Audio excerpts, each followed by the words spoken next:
Quiet Riot. Hello, Quiet Rioters, and happy Liberation Day. Or is it Merry Liberation Day? I can never remember. Well, the day on which US tariffs are meant to arrive is finally upon us, in some form or another.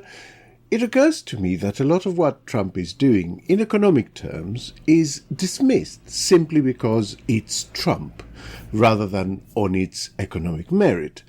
Certainly the thinking may be unorthodox in economic terms, but even when unorthodox plans are doomed to fail, even when the bulk of economic thinking disagrees with them, you can still see how they were formulated and what they are trying to achieve, the internal logic behind them. This is not something we have done on the whole with Trump's economic plans. And so, as I had half an hour to spare last week in the studio with Vicky Pryce, who is the Chief Economic Advisor at CEBR, visiting professor at King's College, and former joint head of the UK Government Economic Service, in short, she knows her onions, I decided to kick our own assumptions' tires a little bit. Could tariffs work for a huge economy like the US? Is the stock market inflated, meaning a correction would be healthy? Is there any school of thought that sees a recession as a detox? And can the US dollar survive as the top reserve currency under an administration actively trying to destabilize it and drive it down? Quiet Riot. There are signs of significant slowdown in the US economy. What are like the big dangers with Trump's approach in the short term? Like, how might it unravel very quickly? Well, businesses are clearly rather concerned about the impact of tariffs. What I found really interesting is that Tesla itself, which of course is owned by Elon Musk mostly, has written to whoever it is, maybe to Elon Musk, to complain about the impact of the tariffs on them. Because, of course, costs increase and they have to be passed on to somebody, or a little bit like the national insurance contributions issue here for employers, taken on the profit side. So, in other words, fewer profits if you can't pass on the costs to the consumer of suddenly your supply chain becoming considerably more expensive as you're bringing things in, because you don't do anything in an isolated way. So that's a problem. Yeah. Not just for the car industry, but more generally. Yeah, I saw a bit of research that basically tracked one part and how many times it went to Mexico for something and then to Canada for something else and then came back, and what that whole thing added to the final cost. And well, absolutely. I mean, the car industry, that across. The car industry is completely integrated in those three countries. The worrying thing for lots of companies have invested in places like, for example, Mexico, and then they use that as a point to then ship whatever it is that they do up to the States. That's going to be pretty negative for them. And they had gone for particular reasons.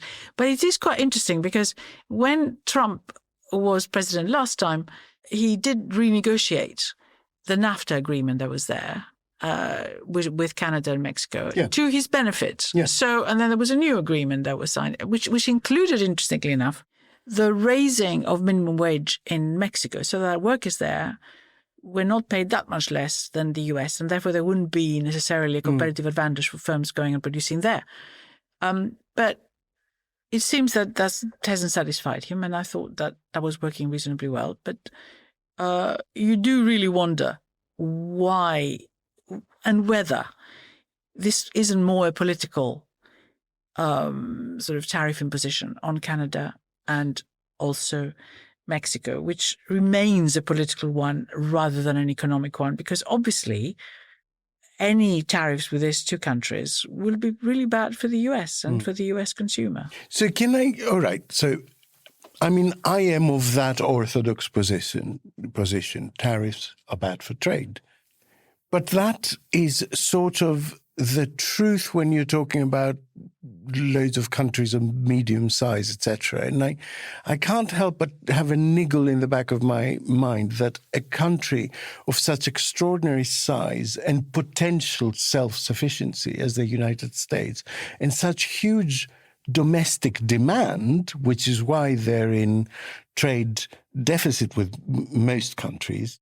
For a country like that, could tariffs actually in the long term be something that does stimulate more manufacturing, better jobs inside that country and makes them a kind of even bigger superpower economically? It's possible. I mean, the interesting thing is that Biden was also very protectionist. Remember his IRA, which is the Inflation Reduction Act, gave big subsidies to companies that produce there and therefore more or less excluded, people being able to just import on the same basis and sell their goods because they were facing production which was very heavily subsidized. So the carrot approach as opposed to stick, but basically driving the same. It was the same thing. But also, of course, the CHIPS Act had with it a huge subsidy for chip manufacturing in the US as well, which, interestingly enough, Trump wants to get rid of because that's costly for the federal budget.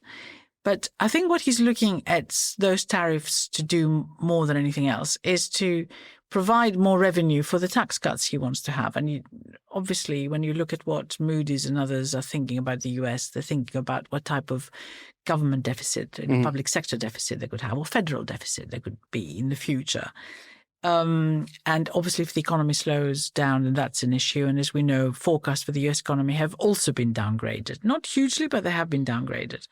If he gets more out of the tariffs to allow him to do the things he wanted to do or promised he was going to do, which include cutting taxes for businesses in particular, possibly more widely, then you can see some rationale for it and possibly some growth in the economy. But overall, given that everyone's downgraded their focus with the US, it doesn't look like it's going to work. And also because the reason why we have this global supply chain, you see how that was seriously affected during COVID and beyond when things opened up and led to very substantial increases in prices because you couldn't have access to all these things which were done in individual countries rather more efficiently. Yes, there is a reason for doing it at home because perhaps it isolates you a little bit from any of those crises in the future and you have more security of supply. But actually, the system has developed in such a way to ensure that the most productive place for one particular thing is the one that produces the bit that you need for your production process. And as you rightly say, things move in and out, in and out, in and out before the finished product is done, which is exactly what was happening in the UK in the UK car industry when we were in the EU without any friction. But there was always a bit of friction internationally because there were always tariffs that the US had against some countries and also various countries had against the US. I mean, one example is, I'm afraid, again, cars. So in the US, the tariff for cars coming from the EU is just 2.5%. And for some reason in Europe, it's 10%. So you could argue that there could be some sort of evening out that takes place to reduce the uncompetitiveness of some of the US cars by comparison to others, possibly. But then at the same time, you keep out competitors in the US from China. So the huge electric car manufacturers in China do not sell, as far as I'm aware, a single car in the US because tariffs are 100%. So they sell a lot in Europe, so we're inundated with them. So tariffs also distort the actual movement of trade and because they cause dumping at the other end. The stock market is the only sign of life, and it's only going up because everyone thinks Trump is going to win the election. You can't really watch the stock market. We all saw the stock market soaring post-election. It reached an all-time high today, 82,000. Optimism everywhere. Just ignore the sky is falling reports in the regime press. Tune out the breathless reporting about market gyrations. I'm excited about the economy. Look at the stock market. Our rocket ship is getting ready to take off in our economy with President Trump. We were probably overbloated with the stock market here for a while. We went up quite a bit. You guys want to start with good news? The market's up 25% since you won. You tweeted this out that nobody in the media brings it up, so I said, you know what, I'm going to bring it up tonight. Forget the stock market for a second here, and I have said on this program for years, it's never been my indicator in terms of the health of the economy. The market always knows. So the market already started to kind of have this sort of rally, this sort of Trump rally. It's an energy, it's an electricity. We have to be very, very careful about all of this and the notion that we have to react as Americans based on the market being down. So what? The market reaction to the current administration's policies has been, negative across the board. I don't think I've seen a single indicator heading in the right direction. There's been now a slight buyback, a little bit, just because US stocks are seen as a bargain, basically, because they had fallen so sharply. But do you think that's taken the administration by surprise? Because I remember Trump's first term, and how well the stock market was doing was the thing he was tweeting about every single morning. It was like his measure for doing well. And now he sort of claims it's irrelevant. Scott Bessent called the market sell-off a healthy correction. Is there an intellectually honest thing behind that, or is it just straight up denial? It's a really interesting question because everyone thought precisely that he would be worrying about the stock market not doing well. And particularly, even his friend Elon Musk's Tesla hasn't been doing that well. And yet he made it very clear in some interview, and that really spooked the markets, that he didn't really care. In the short term, yes, there'll be pains, but it's all going to be great in the future because America will be great again, etc., etc. He may have a point, but also I think you're right that there had to be probably a correction. If you look at the value of some of those companies, particularly in the tech sector, you do wonder whether they have been overdone, particularly now that there is increasing healthy, if you want to call it that, competition from China, which seems to have made huge progress on the technological front and is therefore challenging a lot of what the US firms thought was their unique selling proposition. Yeah. So maybe we have moved, and maybe there is very little that Trump can do about this, and therefore he has accepted it. Quiet riot. When you think about super successful businesses that are selling through the roof, like Heinz or Mattel, you think about a great product, a cool brand, and brilliant marketing. But there's a secret. The business behind the business, making selling simple for them and buying simple for their customers. For millions of businesses, that business is Shopify. Upgrade your business and get the same checkout as Heinz and Mattel. Sign up for your $1 per month trial period at shopify.com/promo, all lowercase. Go to shopify.com/promo to upgrade your selling today. Shopify.com/promo. Without VA, I would have paid $25,000 for my hospital stay, $42,000 for my education, $74,000 for my home down payment. But because of my service, I paid $0. Get what you earn. Visit choose.va.gov. Not all veterans are eligible for the type or amount of benefits mentioned here. Quiet riot. I have to say the switch to land of milk and honey from 20th January onwards to this narrative of there was always going to be some pain. We knew that, but it'll all be worth it in the end. It's very reminiscent of Brexiters post-referendum. There have been people in the cabinet that have described a possible recession as a detox. And I'm struggling, but my economics are not good enough. Is there any school of thought that sees a recession in any context as a good thing for an economy?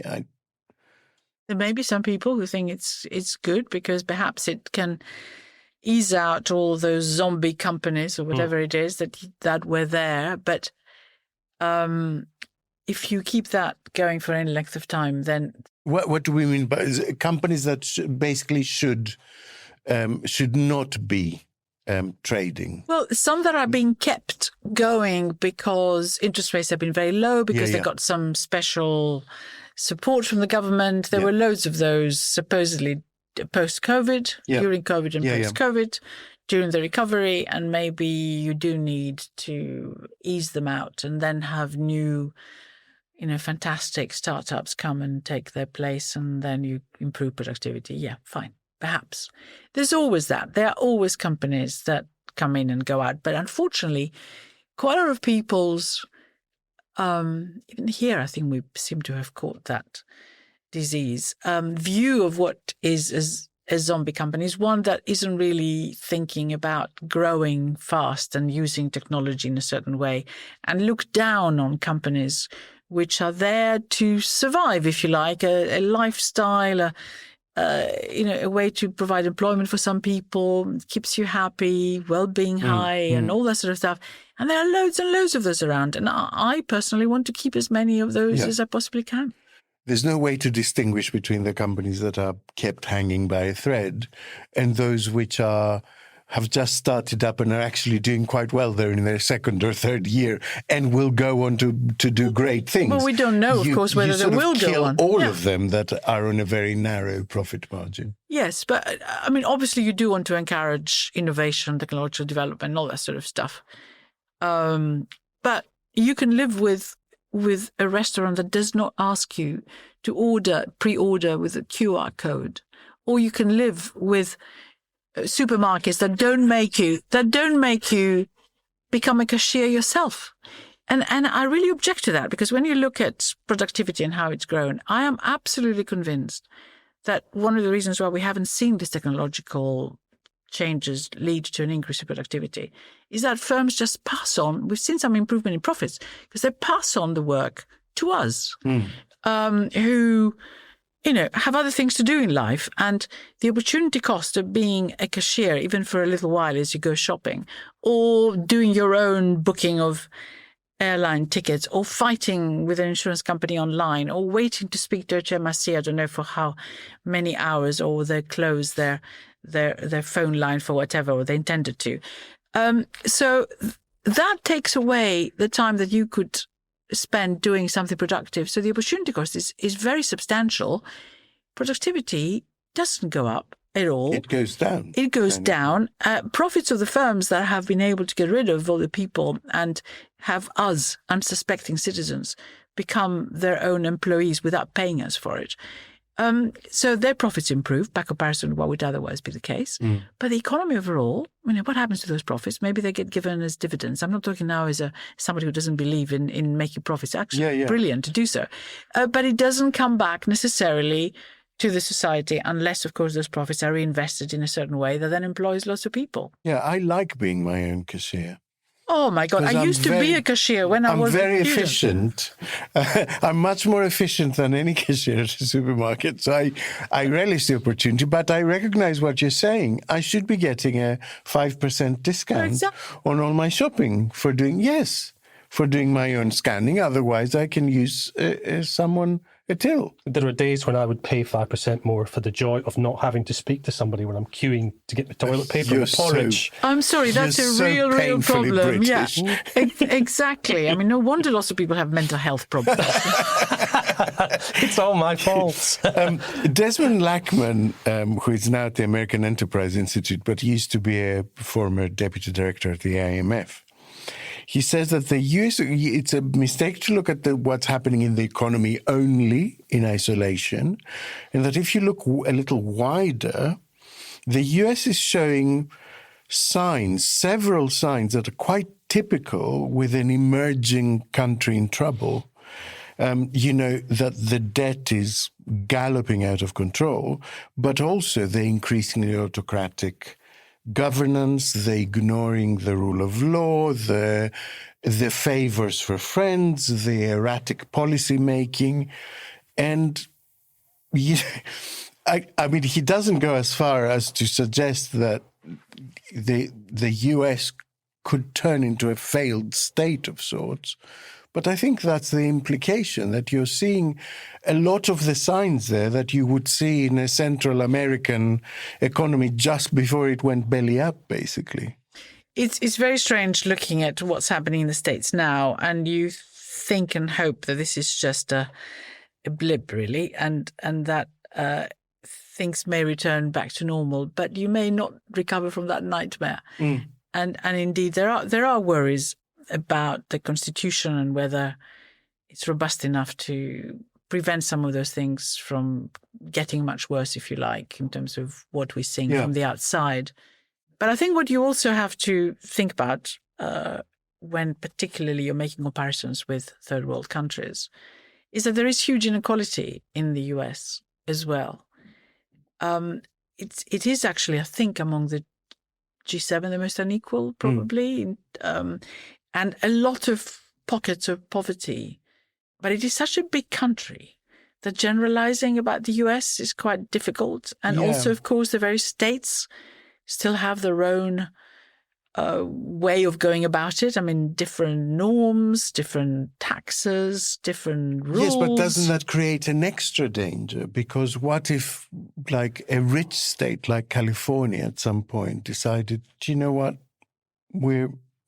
it begins to fray at the federal fabric, and they say, we're not going to keep sending you taxes. It's the federal fabric which is now in trouble. I mean, in the sense that, Department of Education gets cut back. That's all the federal controlled, and money, perhaps, a lot of it goes back to the states. So people worry that you need perhaps to have some more centralized approach across the US, possibly. So those are dangerous. But do remember that, if I recall, California was bankrupt for a while. So we mustn't assume necessarily that those rich states will be rich forever and so on. But yes. Okay, so final question. There have even been whispers that the US dollar is losing the necessary stability to remain the top reserve currency, which I don't think I remember at any point in my lifetime. How is the global consensus kind of decided of what is the reserve currency, and could it unravel? I mean, could OPEC turn around and say, do you know what, we're going to price the barrels now in euros? Well, we do know that the BRICS have already been talking about having a digital currency between them, or digital tokens, and that's how trade will be done, in order to avoid the fact that, one of the countries in there, like Russia, was excluded from the SWIFT mechanism. But now, of course, if there is some agreement in terms of trade and some of the sanctions disappear against Russia, if the agreement now that is being discussed with Ukraine has some positive results, maybe that push to do that and to have different systems for those countries that were, of course, buying Russian oil despite everything, and etc. But there is no formalized system, I guess. No, there isn't. There isn't but you some could develop treaty somewhere that says this is our reserve currency. It's kind of done on trust, because the banking system sees it as the most stable currency. Yes, and of course a lot of trade is denominated in dollars, and lots of people are prepared to come and invest in US treasuries. So, and they hold reserves in those currencies. But of course you've seen that decline quite significantly over a number of years now. So it isn't as dominant as was the case before. That's the US dollar. If you look at FX transactions, they certainly have been coming down as a percentage of the total, even though they're still very significant. Now, we have talked about the end of the dollar and for decades, and it hasn't really quite happened. But what is worrying, I think, everyone, is the fact that the US politically doesn't seem to want to play the role that it was playing before, more isolationist and so on. And that could take away some of the attractiveness of the dollar. And it gets confused by Trump himself wanting a weaker dollar, so that the trade deficit we discussed before gets eliminated. But remember, when you have the balance of payments always balances. So you may have a trade deficit, but it's made up, and in the US's case, probably more than made up, by the fact that so many countries want to hold US debt. Chinese into treasury bills and so on, US treasury bills. So if he gets to the point where he eliminates the trade deficit, then the balance always needs to balance. Then perhaps the debt becomes less attractive. Yeah. Thank you, Vicky. That was a great conversation. Thank you. Thank you. I hope you found that instructive. I certainly did. Now, we really have been spoiling you the last couple of weeks with several extra episodes and bonuses and explainers. If you want to show your appreciation, why not become a monthly supporter for as little as £5 by visiting ko-fi.com/Quiet Riot Pod. We promise you we pump every penny into generating even more great content for you. We'll be back with a main episode tomorrow, Thursday. Until then, we love you lots. Bye. Bye. Quiet Riot is an audio production by Cooler Heads with Naomi Smith and Alex Andreou. Produced by Kenny Campbell. Music by Mariana Sangeeta. Artwork by Simona Canelu. And edited by me, Alex Reese. Quiet Riot is a co-production with Sandstone Global. Quiet Riot.